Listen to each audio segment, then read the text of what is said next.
TSPSC నిర్వహించే group 1 నోటిఫికేషన్లో భాగంగా భారతదేశ చరిత్ర సంస్కృతి అనే టాపిక్లో ఈరోజు ముఖ్యంగా గుప్తుల కాలానికి సంబంధించిన ముఖ్యాంశాలను వివరించడం జరుగుతుంది.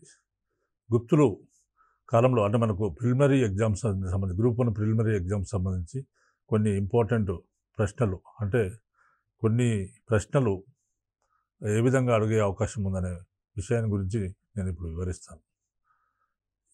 మొట్టమొదటి ప్రశ్న, పాహియాన్ ఎవరి పరిపాలనా కాలంలో భారతదేశాన్ని దర్శించాడు? పాహియాన్ అనేవాడు చైనా యాత్రికుడు. ఈ పాహియాన్ అనే చైనా యాత్రికుడు ఏ గుప్తరాజు పరిపాలిస్తున్నప్పుడు భారతదేశాన్ని సందర్శించాడంటే దానికి ఆన్సర్ వచ్చేసి రెండవ చంద్రగుప్తుడు. ఇట్లా 4 ఆల్టర్నేటివ్స్ ఇస్తారు రెండవ చంద్రగుప్తుడు. ఆ విధంగా పాహియాన్ క్రీస్తకం 399 నుంచి 414 సంవత్సరాల మధ్య ఇక్కడ గుప్త సామ్రాజ్యంలో ఆయన గడిపాడు 12 సంవత్సరాలు. ఆ విధంగా ఆయనను అడిగినప్పుడు పాహియాన్ ఎవరి పరిపాలనా కాలంలో వచ్చాడంటే రెండవ చంద్రగుప్త విక్రమాదిత్యుడు గుప్త సామ్రాజ్యాన్ని పరిపాలిస్తున్నప్పుడు పాహియాన్ భారతదేశం వచ్చి ఆయన రాజ్యాన్ని దర్శించి అనేక విషయాలు ఈయనకు సంబంధించిన అనేక వివరాలు బయటికి తెలియజేయడం జరిగింది. తర్వాత రెండో ప్రశ్న వచ్చేసి అలహాబాద్ శాసనమును రచించిన వారు ఎవరు? అలహాబాద్ శాసనాన్ని ఎవరు రచించారు? అలహాబాద్ శాసనాన్ని వేయించింది గుప్తులు గొప్పవాడైన సముద్రగుప్తుడు. కానీ ఈ శాసనాన్ని రచించిన వాడు రవికీర్తి అనే అతని ఆస్థానంలో ఉద్యోగి అలహాబాద్ శాసనాన్ని రచించడం జరిగింది. ఈ విధంగా అలహాబాద్ శాసనాన్ని వేయించింది ఎవరంటే రవికీర్తి. రచించింది రవికీర్తి అయితే వేసినవాడు సముద్రగుప్తుడు. తర్వాత ఇండియన్ నెపోలియన్ ఎవరు అంటే సముద్రగుప్తుడు. ఇండియన్ నెపోలియన్ ఎవరంటే సముద్రగుప్తుడు ఆన్సర్ అవుతుంది. సముద్రగుప్తుడు తర్వాత 3-4 ఆల్టర్నేటివ్స్ ఇచ్చినప్పుడు మనకు సముద్రగుప్తుడు ఆన్సర్ అయింది. తర్వాత వీణ వాయించే రాజప్రతిమ గల నాణాలు ఎవరివి? వీణ వాయించే రాజప్రతిమ గల నాణాలు ఎవరి కాలానికి సంబంధించినవంటే సముద్రగుప్తుని కాలానికి సంబంధించినవి. ఎందుకంటే సముద్రగుప్తుడు వీణ వాయించే రాజప్రతిమ గల నాణాలు వేయించిండు కాబట్టి సముద్రగుప్తునికి సంగీతం అంటే ఆసక్తి ఎక్కువ, సంగీతం అంటే ఎక్కువ ఇష్టం కాబట్టి వీణ వాయించే రాజప్రతిమ గల నాణాలు ఎవరి అంటే సముద్రగుప్తుడు అని మనం ఆన్సర్ చేయవచ్చు. తర్వాత బంగారు నాణాలపై సింహపు బొమ్మలు దాంతోపాటు సింహ విక్రమ శాసనాన్ని ముద్రించింది ఎవరు? బంగారు నాణాలపై సింహపు బొమ్మలు దానితో పాటు సింహ విక్రమ శాసనాన్ని ముద్రించింది ఎవరంటే రెండో చంద్రగుప్తుడని మనం ఆన్సర్ వస్తుంది. ఈ విధంగా 4 ఆల్టర్నేటివ్స్ అడిగినప్పుడు దీనికి కరెక్ట్ ఆన్సర్ రెండో చంద్రగుప్తుడు.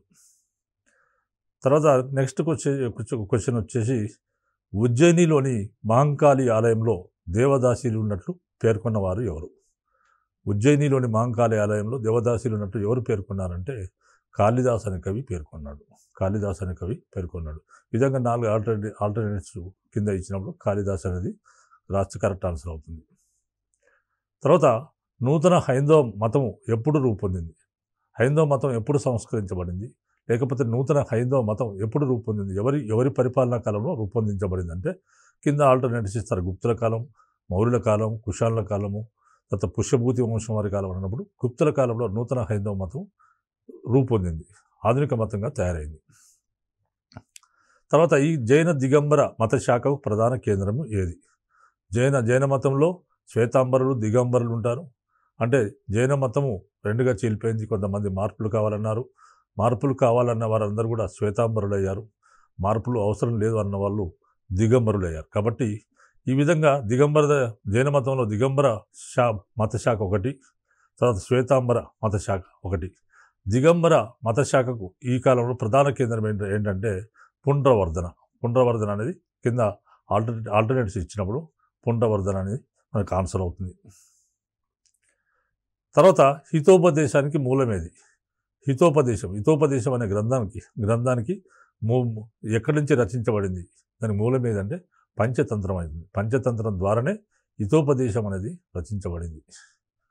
తర్వాత నెక్స్ట్ క్వశ్చన్ వచ్చేసి భూమి ఆకర్షణ శక్తిని గూర్చి సిద్ధాంతీకరించింది ఎవరు? భూమి ఆకర్షణ శక్తిని గూర్చి ఎవరు సిద్ధాంతీకరించారనే విషయం మన గతంలో చాలాసార్లు ప్రశ్న అడిగారు. ఎవరు సిద్ధాంతీకరించారంటే బ్రహ్మగుప్తుడు సిద్ధాంతీకరించాడు బ్రహ్మగుప్తుడు. ఇది చాలా ఇంపార్టెంట్ క్వశ్చన్, గతంలో అడిగారు. తర్వాత నెక్స్ట్ క్వశ్చన్, దశావతారాల దేవాలయం ఎక్కడ ఉన్నది? దశావతారాల దేవాలయం ఎక్కడుందంటే దేవగర్లో ఉన్నది. దేవగర్లో ఉంది. అంటే గుప్తుల కాలం నాటి దేవాలయం. దశావతారాల దేవాలయం దేవగర్ అనే పట్టణంలో ఉన్నది. తర్వాత నెక్స్ట్ క్వశ్చన్, గుప్తుల శిల్పకళను మహోన్నత దశకు చేరిన హైందవ కళ అని శ్లాఘించిన వారు ఎవరు? గుప్తుల కాలంలో శిల్పకళ అత్యంత అభివృద్ధి చెందింది కాబట్టి గుప్తుల శిల్పకళను మహోన్నత దశకు చేరిన హైందవ కళని ఎవరు శ్లాఘించారనే ప్రశ్న అడిగినప్పుడు 4 ఆల్టర్నేటివ్స్ ఇచ్చినప్పుడు దాని కరెక్ట్ ఆన్సర్ విన్సెంట్ స్మిత్ అనే బ్రిటిష్ చరిత్రకారుడు ఈ విధంగా ఆయన ఒక కామెంట్ చేశాడు. తర్వాత నెక్స్ట్ క్వశ్చన్ వచ్చి, ఈ క్రింది గ్రంథము చిత్రలేఖన పద్ధతిని వివరిస్తుంది. అంటే చిత్రలేఖన పద్ధతులు గుప్తుల కాలం నాటి చిత్రలేఖన పద్ధతులు ఏ విధంగా ఉన్నాయి అనే విషయాన్ని ఈ క్రింది గ్రంథము చిత్రలేఖన పద్ధతిని వివరిస్తుంది అని 4 గ్రంథాలు అడిగినప్పుడు దానికి కరెక్ట్ ఆన్సర్ వచ్చేసి విష్ణు ధర్మోత్తర పురాణం అనేది గుప్తుల కాలం నాటి చిత్రలేఖన పద్ధతిని మనకు వివరిస్తుంది. తర్వాత నెక్స్ట్ క్వశ్చన్, గ్వాలియర్లోని బాగ్ గుహలు ఈ క్రింది రాజవంశానికి చెందినవి. గ్వాలియర్లోని బాగ్ గుహలు ఈ క్రింది రాజవంశానికి చెందినవి అంటే ఆ రాజవంశాలు ఒక 4 ఇచ్చినప్పుడు మనకు ఆన్సర్స్లో గుప్తుల కాలానికి చెందినవి బాగ్ గుహలు అనేవి ఆన్సర్ అవుతుంది. తర్వాత నెక్స్ట్, ఎర్రమట్టి బొమ్మలను తయారు చేసే కళ ఎవరి కాలంలో బాగా విలసిల్లింది? ఎర్రమట్టి అంటే టెర్రకోట బొమ్మలు. ఎర్రమట్టి బొమ్మలను తయారు చేసే కళ ఎవరి కాలంలో బాగా విలసిల్లింది అంటే 4 ఆల్టర్నేటివ్ గుప్తుల కాలంలో బాగా విలసిల్లింది ఆన్సర్. ఇవి అన్నీ కూడా గ్రూప్ 1 ప్రిలిమ్స్లో అడిగే అవకాశం ఉంటుంది కాబట్టి మీరు అందరు గమనించాలి. అని మనకు గతంలో అడిగిన ప్రశ్నలు కూడా గత ఎగ్జామ్స్లో ఎక్కడెక్కడ ప్రశ్నలు అడిగారో అవన్నీ మనం ఒకసారి అధ్యయనం చేసినట్లయితే మనకు చాలా వరకు ఉపయోగపడతాయి. తర్వాత మెయిన్స్లో ఏ విధంగా అడుగుతారు? మెయిన్స్లో క్వశ్చన్లు ఏ విధంగా అడుగుతారంటే మనకు టీఎస్పీఎస్సీ సిలబస్లో భాగంగా గ్రూప్ 1 సిలబస్లో భాగంగా రెండవ పేపర్, మొదటి పేపర్ ఏమో ప్రిలిమినరీకి సంబంధించిన ఉంటుంది. రెండవ పేపర్లో మనకి ఇండియన్ హిస్టరీ ఉంది. 1757 సంవత్సరం నుంచి 1947 అన్నారు, కానీ మొత్తం సింధు నాగరికత నుంచి లేకపోతే ప్రాచీన కాలం నుంచి 1947 సంవత్సరం వరకు ఉన్న చరిత్ర అంతా కూడా అడుగుతారు. కాబట్టి ఎక్కడ ఎలాంటి ప్రశ్నలు అడిగే అవకాశం ఉంది అనే విషయానికి వస్తే గుప్తుల కాలానికి వచ్చేటప్పటికి గుప్తుల కాలం నాటి ఆర్థిక సాంఘిక పరిస్థితులను వివరించమనే ప్రశ్న అడిగే అవకాశం ఉంది. కాబట్టి దీన్ని ఏ విధంగా మనం రాయాలంటే గుప్తుల కాలం నాటి ఆర్థిక సాంఘిక పరిస్థితులను వివరించమన్నప్పుడు ఆనాటి ఆర్థిక వ్యవస్థ ఏ విధంగా ఉండేది? ఆర్థిక వ్యవస్థ అంటే ఆనాటి వ్యవసాయం ఏ విధంగా ఉండేది, తర్వాత భూమి శిస్తు ఏ విధంగా ఉండేది, తర్వాత ఇతర పనులు ఏ విధంగా ఉండేవి, భూమి శిస్తు ఇతర పనులు, తర్వాత స్వదేశీ వాణిజ్యం, విదేశీ వాణిజ్యము, ఇట్లా మనకి రాజ్యానికి ఏ మార్గాల ద్వారా ఆదాయం వచ్చేదనే విషయాలన్నీ కూడా మనం తెలపాల్సి ఉంటుంది. అయితే ఇక్కడ సాంఘిక పరిస్థితులు వచ్చేసరికి కుటుంబ వ్యవస్థ, కుల పద్ధతి, కుటుంబము, సంఘము, కుల వ్యవస్థ, తర్వాత ఆచార వ్యవహారాలు, సాంఘిక దురాచారాలు, స్త్రీ స్థానము, తర్వాత మత పరిస్థితులు, ఇవన్నీ కూడా సాంఘిక పరిస్థితుల కిందకి వస్తాయి. ఇక్కడ మనము గుప్తుల కాలం నాటి ఆర్థిక సాంఘిక పరిస్థితులను వివరించమన్నప్పుడు ఫస్ట్ మనం ఇంట్రడక్షన్ ఇవ్వాల్సి ఉంటుంది. భారతదేశ చరిత్రలో గుప్తుల కాలం అనేది ఒక ఉజ్వలమైనది. గుప్తులు 200 సంవత్సరాల పైగా పాలించి సమస్త భారతదేశానికి తమ రాజ్యాన్ని విస్తరింపజేశారు. అంటే మొత్తం గుప్తుల కాలంలో, సముద్రగుప్తుడి కాలంలో అయితే భారతదేశం మొత్తానికి కూడా ఈ యొక్క గుప్త సామ్రాజ్యం విస్తరించింది. అంటే కొన్ని చిన్న ఏరియాస్ తప్ప మొత్తం భారతదేశం మొత్తం కూడా ఆయన సముద్రగుప్తుడు చక్రం మీద తీసుకొచ్చాడు. కాబట్టి గుప్తులు 200 సంవత్సరాలు భారతదేశ చరిత్రలో గుప్తుల కాలం ఒక ఉజ్వలమైనది. గుప్తులు 200 సంవత్సరాల పైగా పాలించి సమస్త భారతదేశానికి తమ రాజ్యాన్ని విస్తరింపజేశారు. వీరి కాలంలో దేశం అన్ని రంగాల్లో పురోగమించింది అనేది మనం జస్ట్ ఇంట్రడక్షన్ ఇవ్వాల్సి ఉంటుంది. మనం ముందు సాంఘిక పరిస్థితుల గురించి తెలుసుకుందాం. గుప్తుల కాలంలో సాంఘిక పరిస్థితులు ఏ విధంగా ఉండేవి? తర్వాత గుప్తుల కాలం నాటి సమాజము వర్ణ వ్యవస్థపై ఆధారపడింది. వర్ణ వ్యవస్థ అంటే మనవి మళ్ళీ 4 వర్ణాలు అంటే బ్రాహ్మణులు, క్షత్రియులు, వైశ్యులు, శూద్రులు. బ్రాహ్మణులు, వైశ్యులు, క్షత్రియులు, వైశ్యులు, శూద్రులు. బ్రాహ్మణులకు, క్షత్రియులకు సమాజంలో గొప్ప గౌరవం ఉండేది.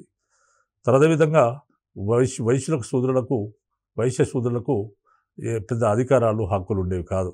కానీ బ్రాహ్మణులకు వర్ణ వ్యవస్థ ఈ విధంగా వర్ణ వ్యవస్థ ఉండేది. అంటే బ్రాహ్మణులు, క్షత్రియులు, బ్రాహ్మణులకు సమాజంలో గొప్ప గౌరవం ఉండేది. అదేవిధంగా క్షత్రియులు రాజ్యాలు పరిపాలించారు కాబట్టి వాళ్ళిద్దరికీ వర్ణాశ్రమ ధర్మాలను అనుసరించే పద్ధతి వారికి ఉండేది. వర్ణాశ్రమ ధర్మాలంటే బ్రహ్మచర్యము, గృహస్థము, వానప్రస్థము, సన్యాసాశ్రమం. ఇవి వర్ణాశ్రమ ధర్మాలని అంటారు. ఈ వర్ణాశ్రమ ధర్మాలను ఎవరు అనుసరిస్తారంటే బ్రాహ్మణులు, క్షత్రియులు మాత్రమే అనుసరిస్తారు. వర్ణాశ్రమ ధర్మాలను కాపాడాల్సిన బాధ్యత ఎవరిదంటే రాజుది. ఆ విధంగా గుప్తుల కాలం నాటి సమాజం వర్ణ వ్యవస్థపై ఆధారపడింది. తర్వాత బ్రాహ్మణ మత వర్ణ భేదాలను గట్టిపరిచింది. బ్రాహ్మణ మతం అంటే హిందూ మతం. హిందూ మతము వర్ణ భేదాలను చాలా స్థిరంగా గట్టిపరిచింది ఈ కాలంలో. వర్ణ ధర్మాలను రక్షించడం రాజుల బాధ్యత. అంటే ఏ వర్ణం ఎవరు ఏది వాళ్ళు డ్యూటీ చేసేది. వర్ణ ధర్మాలను రక్షించాల్సిన బాధ్యత ఎవరిదంటే రాజుది. తర్వాత ఈ కాలంలోనే వర్ణ ధర్మాలను నిర్వచిస్తూ మను ధర్మశాస్త్రం క్రోడీకరించబడింది. మను అనేవాడు ధర్మశాస్త్రాన్ని రచించాడు. ఈయన ఏం చేశాడు? మను అనేవాడు వర్ణ ధర్మాలను నిర్వచిస్తూ ఏ వర్ణం వారికి ఏ ధర్మం ఉందనే విషయాన్ని నిర్వచిస్తూ ఆయన మను ధర్మశాస్త్రం క్రోడీకరించబడింది. బ్రాహ్మణుల ప్రభావం సమాజంపై అధికమైంది. బ్రాహ్మణులకు ప్రత్యేకమైన హక్కులు ఉండేవి. సమాజంలో వారికి కొన్ని ప్రత్యేక హక్కులు ఉండేవి. వారికి మరణదండన లేదు. వారు ఏ పని చేసినా ఎంత నేరం చేసినప్పుడు కూడా వారికి మరణదండన లేదు. కాబట్టి వాళ్ళకు సమాజంలో ప్రత్యేక హక్కులు, సమాజంపై వాళ్ళ ప్రభావం ఉండేది. వారికి కొన్ని ప్రత్యేక హక్కులు ఉండేవి. వారికి మరణదండన లేదు. తర్వాత బ్రాహ్మణులకు దానాలు ఇవ్వడం ప్రజలు పుణ్యకార్యంగా భావించేవారు. బ్రాహ్మణులకు దానాలు ఇవ్వడం అనేది ప్రజలు ఒక గొప్ప కార్యక్రమంగా, పుణ్యకార్యంగా భావించేవారు. ప్రతి వృత్తి ఒక్కొక్క వృత్తి వాళ్ళు ఒక కులంగా ఏర్పడిపోయింది. ప్రతి వృత్తి ఒక కులంగా ఏర్పడింది. తర్వాత కుల ధర్మాలను పాటించని వారిని వెలివేసి శిక్షించేవారు. కుల ధర్మాలను ఎవరైతే పాటించలేదో వారిని సమాజం నుంచి వెలివేసి శిక్షించేవారు. కాబట్టి గ్రామ బహిష్కారము ఇట్లా సమాజం నుంచి వెలివేసి శిక్షించేవారు కుల ధర్మాలను పాటించని వారిని. తర్వాత క్షత్రియులు బ్రాహ్మణులతో పాటు వీరు కూడా ద్విజులుగా పరిగణింపబడ్డారు. బ్రాహ్మణులతో పాటు క్షత్రియులు కూడా అగ్రవర్ణాలు కాబట్టి వాళ్ళు కూడా ద్విజులు, గొప్పవారిగా పరిగణింపబడ్డారు. తర్వాత విదేశీయులు అనేక మంది భారతదేశానికి వచ్చారు. విదేశీయులు రకరకాల జాతులు, శకులు, యవ్వనులు, పల్లవులు, తర్వాత ఇట్లా అనేక మంది విదేశాల నుంచి భారతదేశానికి వచ్చారు. వచ్చి ఇక్కడ స్థిరపడి హిందూ మతంలో కలిసిపోయారు. ఈ విధంగా ఇక్కడ స్థిరపడి హిందూ మతంలో కలిసిపోయారు. దీంతో ఏమైందంటే కులాల సంఖ్య బాగా పెరిగిపోయింది. అంటే జనాభా బాగా పెరిగిపోయింది కదా, కొత్త వాళ్ళు అక్కడి నుంచి వచ్చారు కదా. ఆ విధంగా కులాల సంఖ్య బాగా పెరిగిపోయింది. హిందూ మతంలో కలిసినందువల్ల విదేశీయులు వచ్చి భారతదేశానికి వచ్చి ఇక్కడ స్థిరపడి ఇక్కడ రాజ్యాలు పరిపాలించారు, ఇక్కడ స్థిరపడ్డారు. దాంతోపాటు హిందూ మతంలో కలిసిపోయారు. కొంతమంది హిందూ మతంలో కలిసిపోయి క్షత్రియులు అయ్యారు. లేదు ఇంకా డిఫరెంట్ కులాల సంఖ్య బాగా భారతదేశంలో పెరిగిపోయింది వీరు రావడం వల్ల. కుల వృత్తులను వదిలి ఇతర వృత్తులు కూడా స్వీకరించారు కొంతమంది. తమ కుల వృత్తిని వదిలి ఇతర వృత్తులు కూడా ఈ కాలంలో కొంతమంది స్వీకరించడం జరిగింది. తర్వాత బ్రాహ్మణులు యుద్ధ విద్యలను అభ్యసించేవారు. అంటే ఇక్కడ బ్రాహ్మణులు ఆధ్యాత్మిక వృత్తి, టీచర్లుగా ఆధ్యాత్మిక వృత్తిలో ఉండేవారు. కానీ ఇక్కడ వృత్తులు కూడా మార్చుకున్నారు. అప్పుడప్పుడు కుల వృత్తులను వదిలి ఇతర వృత్తులు కూడా స్వీకరించారు. ఈ విధంగా మరి యుద్ధ విద్యలు ఎవరు చేయాలి? క్షత్రియులు చేయాలి. కానీ ఇక్కడ ఏం చేశారంటే బ్రాహ్మణులు తమ వృత్తులను మార్చుకొని యుద్ధ విద్యలను వాళ్ళు నేర్చుకున్నారు, అభ్యసించారు. తర్వాత బ్రాహ్మణులు వర్తక వ్యాపారాలు కూడా నిర్వహించేవారు. వైశ్యులు చేసే వర్తకం కూడా బ్రాహ్మణులు నిర్వహించేవారు. ఎందుకంటే వృత్తులను మార్చుకున్నారు కాబట్టి వర్తక వ్యాపారాలు కూడా బ్రాహ్మణులు చేసేవారు. తర్వాత చండాలురు దుర్భర జీవితాన్ని గడిపారు. గ్రామంలో ప్రవేశించే ముందు గంటను మోగించేవారు. చండాలురు బ్రాహ్మణులకు ఎదురుపడితే దోషమని, ఆ దోష నివారణకు కర్మలను చేసేవారని పాయిషాన్ ద్వారా మనకు తెలుస్తుంది. అంటే చైనా యాత్రికుడైన పాయియాన్ ద్వారా ఆనాటి సమాజం గురించి పాయియాన్ తన బుక్కులు తెలియజేయడం జరిగింది. ఈ విధంగా చండాలురు అనేవారు దుర్భర జీవితాన్ని గడిపారు. గ్రామంలో వారు ప్రవేశించాలంటే ముందు గంట కొట్టాలి, గంట మోగించాలి. ఈ గంట మోగిస్తే వాళ్ళు వస్తున్నారు కాబట్టి ఎవరు బయటికి రారు. దాంతో ఈ విధంగా ఎవరైనా చండాలురు పొరపాటున బ్రాహ్మణులకు ఎదురుపడితే అది దోషమని, ఆ దోష నివారణకు కర్మలను చేసేవారని పాయియాన్ అనే చైనా యాత్రికుడు తెలియజేయడం జరిగింది. పాయియాన్ ప్రకారము ఒక చండాలు తప్ప మిగతా హిందువులు మాంసాహారులు కాదని తెలుస్తుంది.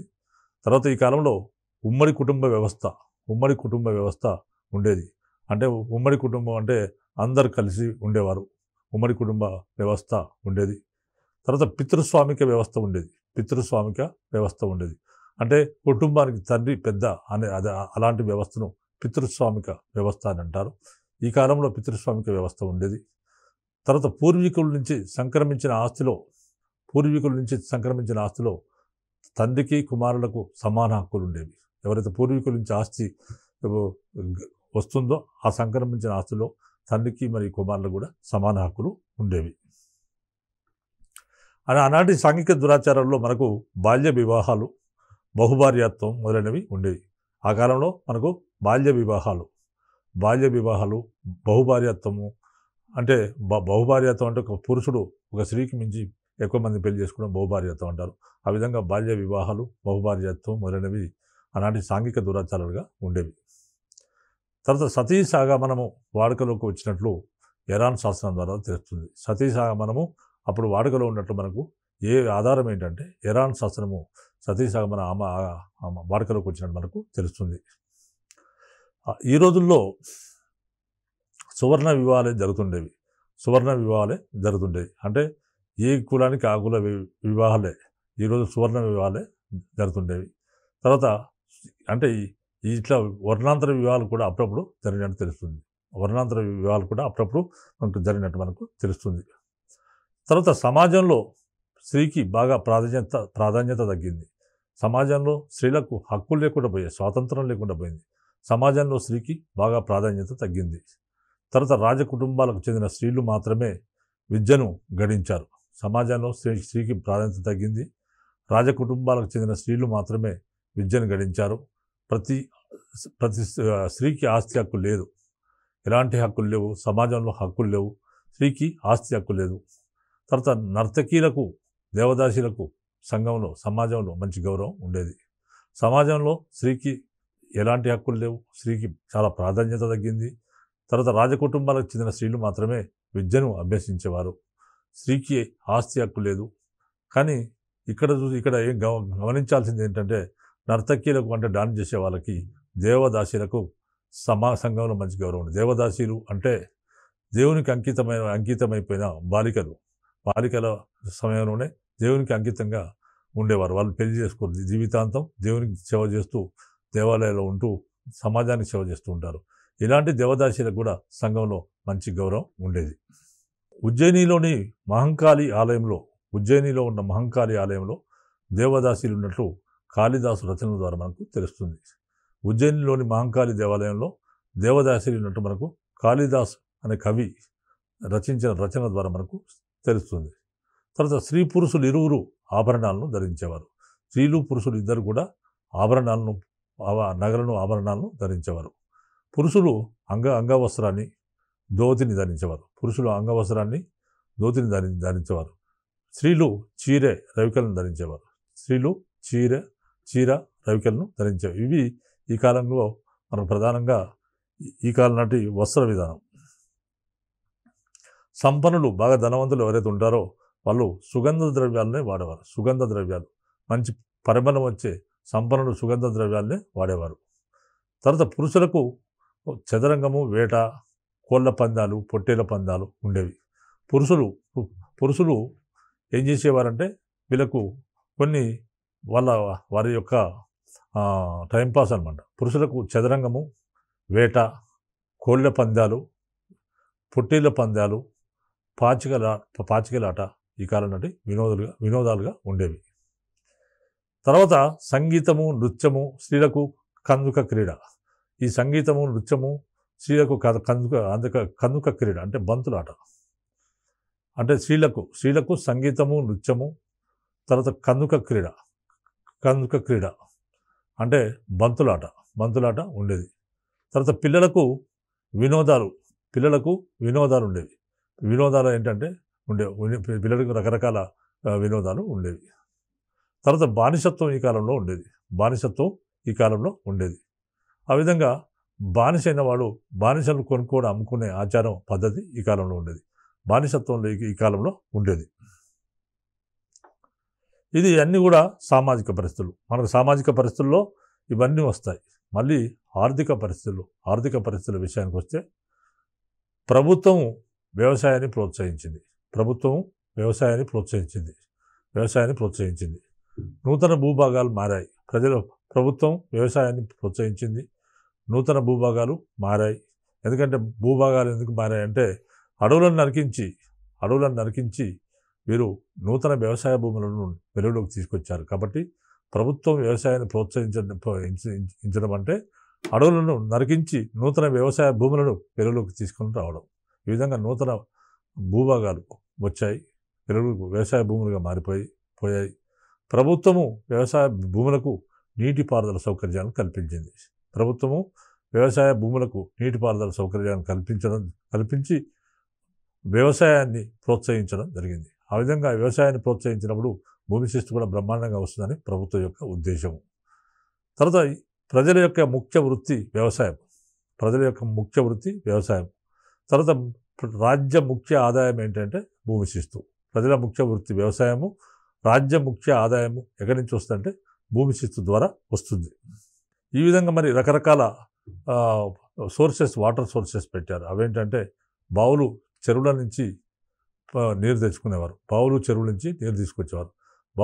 నుంచి పారసీక నీటి చక్రం ద్వారా నీటిని పొలాలకు మళ్లించేవారు. చెరువుల నుంచి పారసీక నీటి చక్రం అంటే అదొక మెషిన్. ఈరోజు ఎలక్ట్రిక్ మోటార్లే ఉన్నట్టు ఆ రోజుల్లో చెరువుల నుంచి పారసీక నీటి చక్రం ద్వారా నీటిని పొలాలకు మళ్లించేవారు. ఆ విధంగా ఈ సాగు విధానం గురించి మనకు బృహత్ సంహిత అనే గ్రంథం తెలియజేస్తుంది. ఈ విధంగా సాగు చేసేవారని మనకు బృహత్ సంహిత తెలియజేస్తుంది. బృహత్ సంహిత రచించిన వారు ఎవరంటే వరాహమిహిరుడు బృహత్ సంహిత రచించారు. మరి ఈ బృహత్ సంహితలో ఏముందంటే ఈనాటి సాగు చేసే విధానం అంటే పారసీక నీటి చక్రం ద్వారా పొలాలకు నీటిని ఏ విధంగా మళ్లించేవారనే విషయాన్ని మనకు బృహత్ సంహిత అనే గ్రంథం, వరాహమిహిరుడు రచించిన బృహత్ సంహిత గ్రంథం ద్వారా మనకు తెలుస్తుంది. తర్వాత అదేవిధంగా బృహత్ సంహిత ఇంకేం తెలియజేస్తుంది అంటే 2 ముఖ్య పంటలను బృహత్ సంహిత పేర్కొన్నది.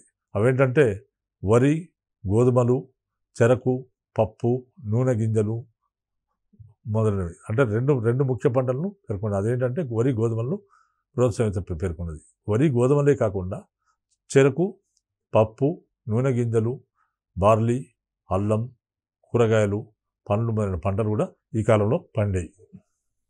ఈ విధంగా వరితో పాటు గోధుమలు, చెరకు, పప్పు, నూనె గింజలు, బార్లీ, అల్లము, కూరగాయలు, పండ్లు మొదలైన పంటలు ఈ కాలంలో బ్రహ్మాండంగా పండుతుండేవి.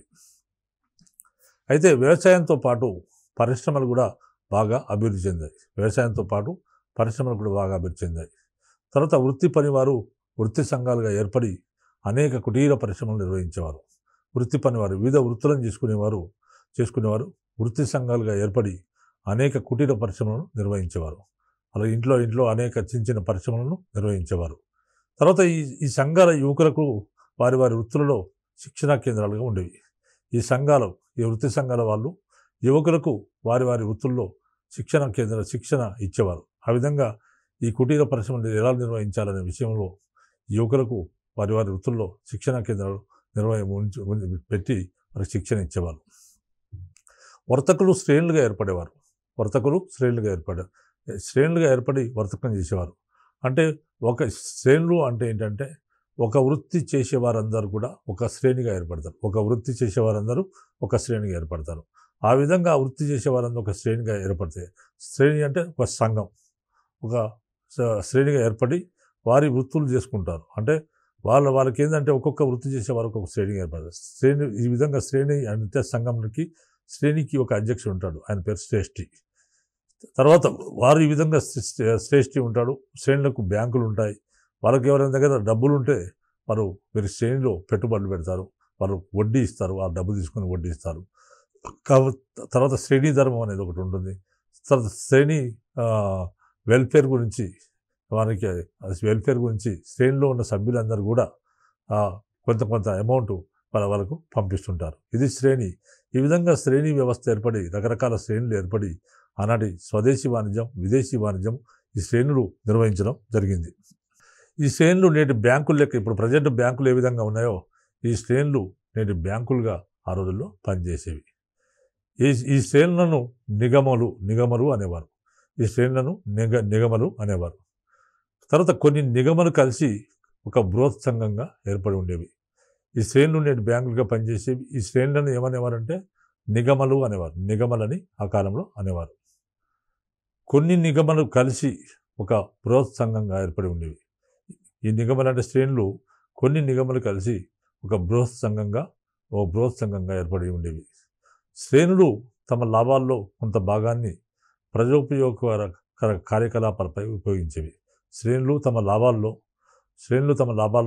కొంత భాగాన్ని ప్రజోపయోగ కార్యకలాపాలపై, ప్రజలకు ఏదైతే ఉపయోగపడుతుందో ఆ కార్యకలాపాలపై కొంత తన సంపాదించిన దానిలో కొంత భాగాన్ని ప్రజోపయోగ కార్యకలాపాల కోసం ఉపయోగించేవారు.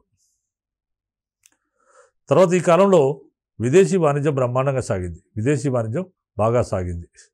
తర్వాత రోమ్ నుంచి చైనా వరకు ఉన్న విదేశాలకు భారతదేశం నుంచి సరుకులు వెళ్ళేవి. విదేశీ వాణిజ్యం బాగా సాగింది. రోమ్ నుంచి చైనా వరకు ఉన్న విదేశాలకు, రోమ్ అంటే ఇటలీ నుంచి చైనా వరకు ఉన్న దేశాలకు, విదేశాలతో భారతదేశానికి మంచి వర్తకం జరిగేది. ఈ విధంగా భారతదేశం నుంచి సరుకులు వివిధ ఓడరేవుల ద్వారా ఆయా దేశాలకు వెళ్తుండేవి. భారతదేశం నుంచి సరుకులు వివిధ ఓడరేవులు ఏముండేవంటే మనకు ఆ కాలంలో తూర్పు తీరంలోని తామ్రలిప్తి, పశ్చిమ తీరంలోని బరకచ్చం అనేవి ఆనాటి గొప్ప రేవులు. తూర్పు తీరంలోని తామ్రలిప్తి అనేది గొప్ప ఓడరేవు. అదేవిధంగా పశ్చిమ తీరంలోని బరకచ్చం, తూర్పు తీరంలోని తామ్రలిప్తి, పశ్చిమ తీరంలోని బరకచ్చం అనేవి గొప్ప రేవులుగా ఉండేవి. విదేశీ వాణిజ్యం బ్రహ్మాండంగా సాగింది. రోమ్ నుంచి చైనా వరకు ఉన్నది విదేశాలకు వీళ్ళు సరుకులను పంపించేవారు. ఆ విధంగా రోమ్ నుంచి చైనా వరకు ఉన్న విదేశాలకు భారతదేశం సరుకులు పంపించారు. తూర్పు తీరంలోని ఈ విధంగా మరి ఓడరేవులు ఏమున్నాయంటే తూర్పు తీరంలోని తామ్రలిప్తి అనేది తూర్పు తీరం అంటే బంగాళాఖాతం తీరంలోది తామ్రలిప్తి ఒకటి. రెండోది పశ్చిమ తీరంలోని బరకచ్చం అనే మరొక ఓడరేవు ఉండేది. బరకచ్చం అంటే బ్రోచ్, ఎక్కడ గుజరాత్లో ఉంటుంది, ఇప్పుడు కూడా ఉన్నది అది. ఆ విధంగా ఈ రెండు ఓడరేవుల ద్వారా విదేశీ వాణిజ్యం బ్రహ్మాండంగా సాగుతుండేది. ఇక్కడి నుంచి అనేక వస్తువులు విదేశాలకు ఎగుమతి అయ్యేవి. ఈ విధంగా విదేశాలకు ఎక్కువ ఎగుమతి అయ్యేవి. ఆ విధంగా విదేశాలకు ఎగుమతి అయ్యే వస్తువులు ఏంటంటే సుగంధ ద్రవ్యాలు, నీలిమందు, ఔషధాలు, రత్నాలు, దంత వస్తువులు ఇవన్నీ కూడా ఎగుమతి అయ్యేవి. సుగంధ ద్రవ్యాలు, నీలిమందు, ఔషధాలు, రత్నాలు, దంత వస్తువులు ఎక్కువగా ఎగుమతి అయ్యేవి. సో ఇది మనకు విదేశీ మంచి. మరి దిగుమతులు ఏ విధంగా ఉండేదంటే రాగి, వెండి, బంగారం, మేలుజాతి అశ్వాలను ముఖ్యంగా భారతదేశానికి దిగుమతి చేసుకునేవారు. రాగి, వెండి, బంగారము, మేలుజాతి గుర్రాలు లేదా అశ్వాలను తయారు ఇక్కడికి భారతదేశానికి వారు దిగుమతి చేసుకున్నారు. విదేశాల నుంచి దిగుమతి చేసుకునేవారు. కాశీ, ప్రయాగ, గయా, మధుర, వైశాలి, ఉజ్జయిని ఇవన్నీ కూడా ఆనాటి ప్రముఖ వర్తక కేంద్రాలుగా ఉండేవి. కాశీ అనేది ఒక పట్టణం. తర్వాత ప్రయాగ, గయా, మధుర, వైశాలి, ఉజ్జయిని ఇవన్నీ కూడా ప్రముఖ వర్తక కేంద్రాలుగా ఆ కాలంలో విలసిల్లినట్టు మనకు తెలుస్తుంది. తర్వాత గంగా నది, బ్రహ్మపుత్ర నది, గోదావరి నది, కృష్ణా నది. గంగా నది, బ్రహ్మపుత్ర నది, గోదావరి నది, కృష్ణా నది వ్యాపార అభివృద్ధిలో భాగస్వామ్యం అయ్యాయి. అంటే ఉత్తర భారతదేశం నుంచి దక్షిణ భారతదేశానికి ఈ నదుల గుండా వర్తక వ్యాపారం అంటే ఈ నదుల్లో కూడా పడవలు నడిపి గంగా నది నుంచి బ్రహ్మపుత్ర, గోదావరి, కృష్ణా నదులు వ్యాపార అభివృద్ధిలో భాగస్వామ్యం కావడం జరిగింది. తర్వాత బౌద్ధ సంఘాలు, ఆరామాలు రహదారుల్లో వ్యాపారాలకు విడుదలుగా ఉపయోగపడేవి. అంటే బౌద్ధ సంఘాలు, ఆరామాలు రహదారుల్లో వ్యాపారులకు విడుదలుగా ఉపయోగంలో ఉండేవి. గుప్తులు ఈ విధంగా బంగారు నాణాలను కూడా విరివిగా ముద్రించడం జరిగింది. బంగారు నాణాలను గుప్తులు విరివిగా ముద్రించారు. సో ఇది మనకు ఆర్థిక పరిస్థితిలో కొన్ని అంశాలు. తర్వాత బంగారు నాణాలను సువర్ణం అని పిలిచేవారు. బంగారు నాణాలను సువర్ణం అని పిలిచేవారు. వెండి నాణాలను రూపకం అని పిలిచేవారు. బంగారు నాణాలను సువర్ణం అని, వెండి నాణాలను రూపకం అని పిలిచేవారు. ఒక బంగారు నాణానికి 15 వెండి నాణాలు సమానం. వెండి నాణాలు సమానం. విదేశీ వాణిజ్యం బాగా సాగింది. సో మీరందరూ కూడా ఈ అవకాశాన్ని వినియోగించుకొని ఈ ప్రశ్న ఒకవేళ గ్రూప్ 1లో వచ్చినట్లయితే మీరందరూ బాగా రాసి విజయవంతం అవుతారని కోరుకుంటూ ముగిస్తున్నాం.